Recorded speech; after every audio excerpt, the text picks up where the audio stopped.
วัสดีค่ะวันนี้นะคะจะมาสอนทำขนม AK ฉบับง่ายๆด้วยตัวเองที่บ้านค่ะ ไม่ว่าจะทำให้ลูกหรือหลานกินหรือว่าจะทำขายสร้างอาชีพก็ได้นะคะ เชิญรับชมเลยค่ะค่ะเรามาดูในส่วนอุปกรณ์ที่สำคัญของการทำขนม AK ครั้งนี้นะคะนั่นจะเป็นเครื่องชั่งตัวนี้นะคะเป็นเครื่องชั่งส่วนประกอบต่างๆนะคะแต่ถ้าใครไม่มีเครื่องชั่งนะคะเดี๋ยวเราจะให้การใช้แก้วคัพตัวนี้นะคะในรายละเอียดด้วยนะคะค่ะมาดูส่วนผสมของตัวแป้ง AK กันนะคะแป้งอเนกประสงค์นะคะ120 กรัมนะคะน้ำเปล่านะคะ275 กรัมค่ะไข่ไก่3 ฟองนะคะเนยสดรสจืดนะคะ100 กรัมนะคะวานิลา1 ช้อนชานะคะเบกกิ้งโซดา1 ช้อนชานะคะแล้วก็เกลือ1/3 ช้อนชานะคะแต่ถ้าเกิดใช้เนยรสเค็มแล้วนะคะไม่จำเป็นต้องใช้เกลือก็ได้ค่ะค่ะจะมาดูในส่วนของตัวไส้วานิลาหรือไส้ของAKนะคะก็จะเป็นนมข้นจืดนะคะ165 กรัมค่ะนมสดนะคะ600 กรัมค่ะน้ำตาลนะคะ155 กรัมค่ะแต่ดิฉันใช้น้ำตาลหญ้าหวานนะคะก็15 กรัมค่ะเนยสดรสจืดค่ะ60 กรัมค่ะแป้งกวนไส้นะคะ55 กรัมค่ะหรือแป้งข้าวโพดที่เราสามารถหาซื้อได้ตามร้านเบเกอรี่ทั่วไปนะคะวานิลา1 ช้อนชาค่ะไข่ไก่1 ฟองนะคะแล้วก็เกลือนะคะ1/3 ช้อนชาค่ะค่ะเรามาเริ่มทำในส่วนของตัวไส้วานิลากันก่อนนะคะแป้งกวนไส้ค่ะ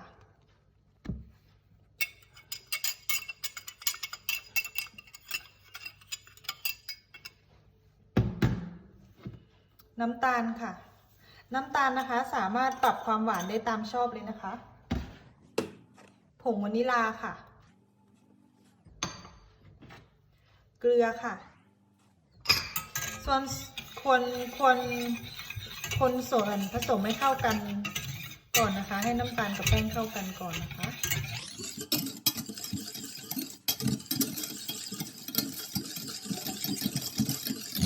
เมื่อคนส่วนผสมให้เข้ากันแล้วนะคะใส่นมข้นจืดลงไปค่ะ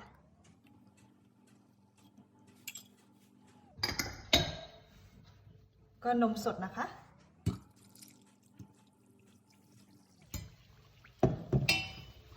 คนส่วนผสมอย่างให้เข้ากันค่ะ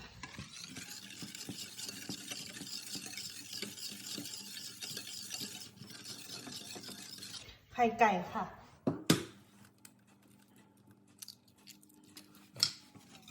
คนไข่ไก่ให้แตกนะคะให้เข้ากับ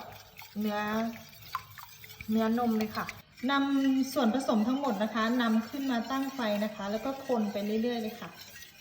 คนจนกว่าเนื้อครีมจะข้นนะคะแล้วเราจะใส่เนยตบท้ายค่ะคนไปเรื่อยๆนะคะจนกว่าแป้งจะเริ่มเหนียวเลยค่ะค่ะตอนนี้ไส้ของเราเริ่มข้นแล้วนะคะเราจะใส่เนยลงไปนะคะใส่เนยคนให้เนยละลายจนหมดเลยค่ะจนให้เนื้อครีมของเรานะคะเนียนค่ะตอนนี้เนยของเราได้ละลายหมดแล้วค่ะเนื้อครีมของเราก็เหนียวและเนียนมากแล้วนะคะอย่างนี้ค่ะค่ะนี้ไส้ของเรานะคะได้ที่แล้วนะคะตอนนี้เราจะปิดไฟแล้วก็จะรอให้ไส้ของเราเย็นตัวลงค่ะค่ะอันนี้ในส่วนของตัวแป้งAKนะคะใส่น้ำเปล่าลงไปค่ะแล้วก็เนยนะคะ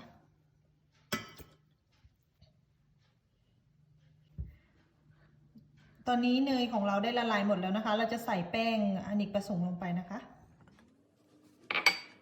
วานิลาค่ะเบกกิ้งโซดาค่ะแล้วก็เกลือนะคะเราจะผัดไส้จนกว่าไส้จะสุกนะคะค่ะอันนี้แป้งของเราสุกแล้วนะคะก็จะออกมาเป็นหน้าตาแบบนี้นะคะค่ะเราก็จะมาใส่แป้งในส่วนของภาชนะนะคะเพื่อที่จะพักให้เขาเย็นตัวลงสักนิดนะคะแล้วเราก็จะใส่ไข่ทีหลังค่ะเราใช้พายปาดไปปาดมาสับไปสับมาแบบนี้นะคะเพื่อให้แป้งเราเย็นตัวลงเร็วมากขึ้นนะคะค่ะในขณะที่เรารอแป้ง AK เย็นตัวลงนะคะเราจะมาใส่ไส้ในถุงบีบกันนะคะเรามาใส่ ในส่วนของตัวแป้ง AK นะคะเราจะมาใช้ที่ตีนะคะเป็นที่ตีแบบนี้นะคะตีเพื่อให้เขาคลายความร้อนได้เร็วมากขึ้นนะคะแต่ถ้าใครไม่มีก็ใช้พายปาดไปปาดมาได้ค่ะหลังจากที่แป้งของเราเริ่มเย็นตัวลงนะคะเราจะใส่ไข่ลงไป1 ใบก่อนนะคะผสมไข่ใบแรกให้เข้ากันกับแป้งให้ดีก่อนนะคะตอนนี้ไข่ใบที่1ที่เราผสมลงไปนะคะเข้ากันดีกับตัวแป้งนะคะเราจะใส่ไข่ใบที่2ลงไปนะคะเราจะใส่ไข่แล้วก็ตีแป้งอย่างเงี้ยค่ะทีละใบไปจนกว่าจะครบ3 ใบนะคะ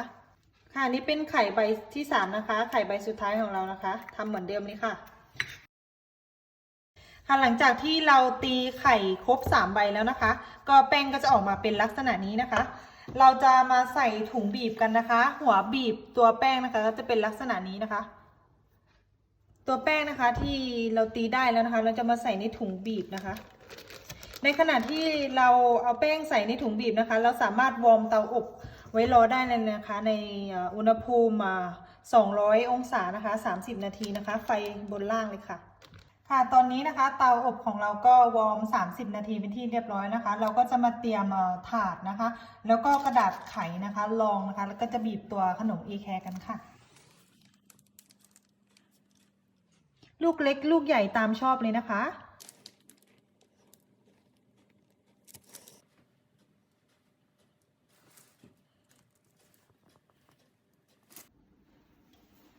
หลังจากที่เราบีบตัวแป้งเสร็จแล้วนะคะเราจะเอาตัวแป้งเข้าไปในเตาอบนะคะ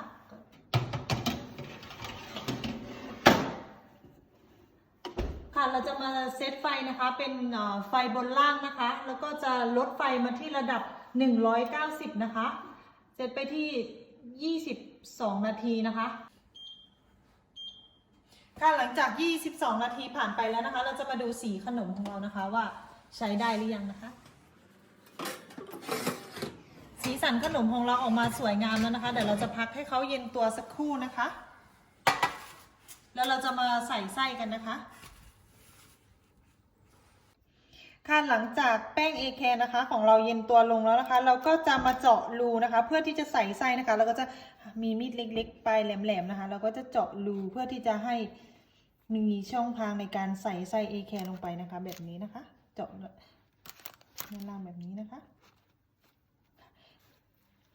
หลังจากที่เราเจาะรูเอแคร์ของเราหมดแล้วนะคะเราก็จะมาใส่ไส้นะคะหัวใส่ไส้ก็จะเป็นหัวนี้นะคะที่แถมมาจากการซื้อถุงบีบนะคะหรือว่าหาซื้อได้ตามที่ร้านเบเกอรี่เลยค่ะก็ใส่ไส้ลงไปนะคะก็บีบชอบมากชอบน้อยนะคะใส่ได้ตามสะดวกเลยค่ะเสร็จแล้วนะคะเอแคร์ของเรานะคะ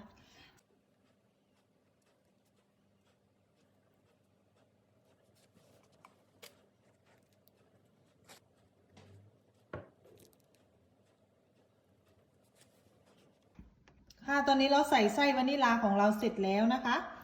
รูปร่างหน้าตาเอแคร์ของเราเป็นยังไงคะน่ารับประทานไหมเอ่ยเดี๋ยวเราจะมาลองชิมนะคะว่ารสชาติผ่านไหม